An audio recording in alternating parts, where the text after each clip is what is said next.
Story 1. The Visitor in the Window.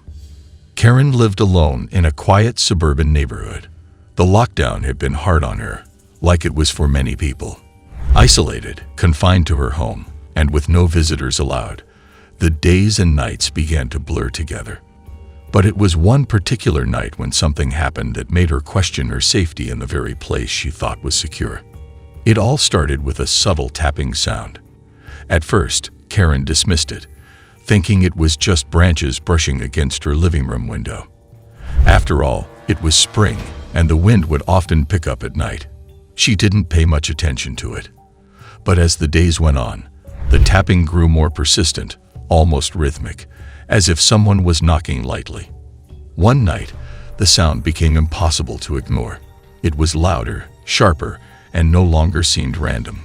Karen sat on her couch, nervously clutching her blanket, her eyes fixed on the window. She kept telling herself it was just her imagination playing tricks on her. The isolation, the silence of lockdown, had a way of amplifying every little sound. But this felt different. Eventually, she got up, heart pounding in her chest, and slowly approached the window. With trembling hands, she drew the curtain just slightly, enough to peek outside. At first, she saw nothing. But as her eyes adjusted to the darkness, she saw him, standing just a few feet from her window. A man. He was tall, wearing a dark hoodie, with his face partially obscured by shadows. But it wasn't the man's presence that terrified her the most. It was the fact that he was staring directly at her, as if he had been watching her the whole time. His breath fogged up the window as he leaned closer, pressing his face to the glass. Karen gasped and stumbled backward, her heart racing. She quickly shut the curtains, grabbed her phone, and dialed 911. The operator told her to stay calm and that officers were on their way. Karen's hand shook as she tried to keep her composure. She wanted to move, but her legs felt paralyzed with fear. The minutes felt like hours. She sat on the couch, her eyes locked on the curtains, praying that the man wouldn't try to get inside. Just when she thought she couldn't bear the tension any longer, she heard sirens in the distance. By the time the police arrived, the man was gone. They searched the area, but found no trace of him. Karen thought it was over. Maybe the man was just some deranged person wandering the streets, trying to scare people during a time when everyone's nerves were already frayed. But a few days later, the tapping returned, this time coming from her bedroom window. It was the same sound, the same steady knock. Panicked, Karen rushed to her window and pulled the curtains open, hoping to catch him in the act. But the figure was already gone, leaving only an eerie silence in his wake. She never saw him again, but the fear lingered. Even when the lockdown lifted, Karen never felt safe in her own home. The sound of tapping haunted her long after the pandemic had passed. Story 2. The Locked-In Roommate. David shared a small apartment with his roommate, Mark. They had been living together for a couple of years, and during the lockdown, they both worked from home, spending more time together than ever before. At first, everything seemed normal.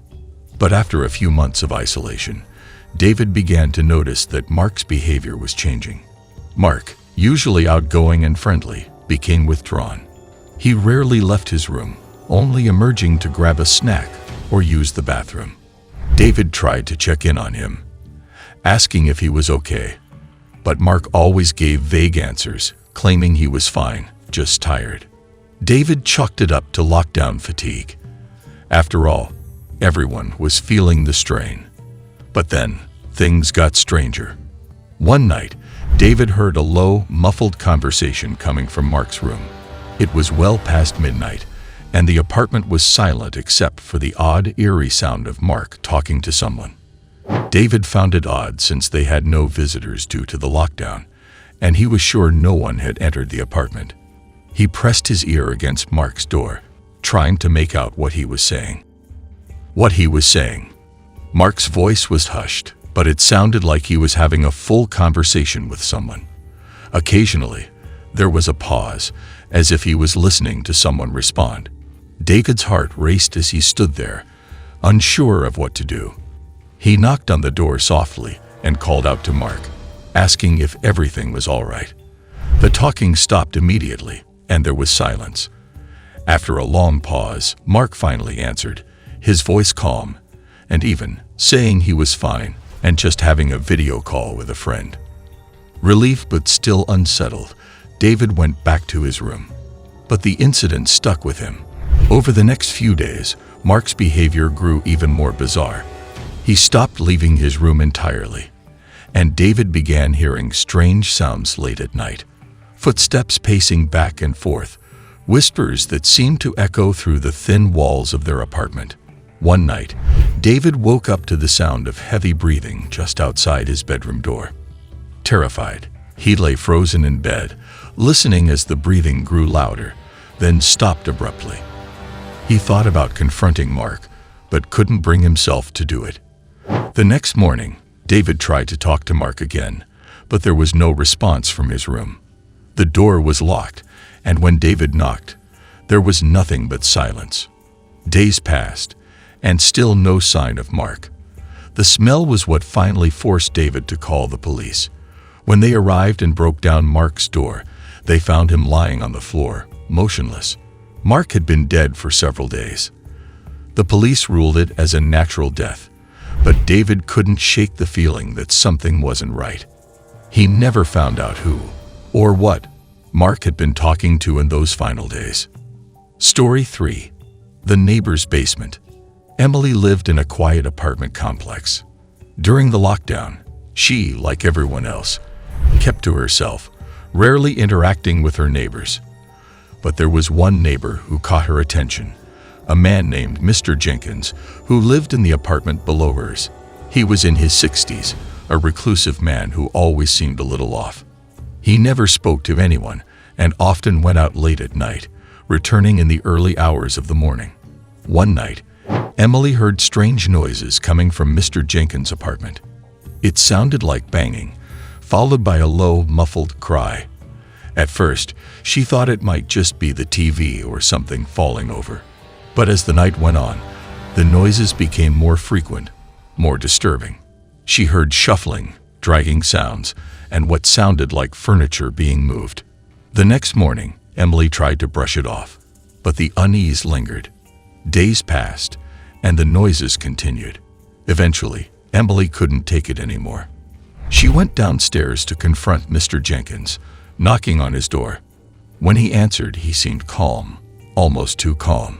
She asked about the noises, and he gave her a polite smile, saying he was doing some late-night renovations in his basement. It was a strange explanation, but Emily didn't press further. However, her curiosity got the better of her, and one night, she decided to sneak downstairs and take a closer look. She knew Mr. Jenkins wasn't home. He had left earlier that evening, and she figured she'd check out his basement to see what he was up to. What she found still haunts her to this day. The basement was filled with old, rusted tools and piles of debris, but what caught her attention was the small, makeshift bed in the corner of the room. It looked recently used. As she got closer, she noticed chains attached to the bedposts. Her heart pounded as the reality of what she was seeing sank in.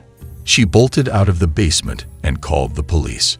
When they arrived, they discovered something horrifying. Mr. Jenkins had been keeping someone down there. A missing woman, presumed dead for months, had been held captive in his basement. She was malnourished and terrified but alive. Mr. Jenkins was arrested, but the trauma of what Emily had discovered never left her. Every night, she wonders what might have happened if she hadn't followed her gut and investigated those disturbing noises.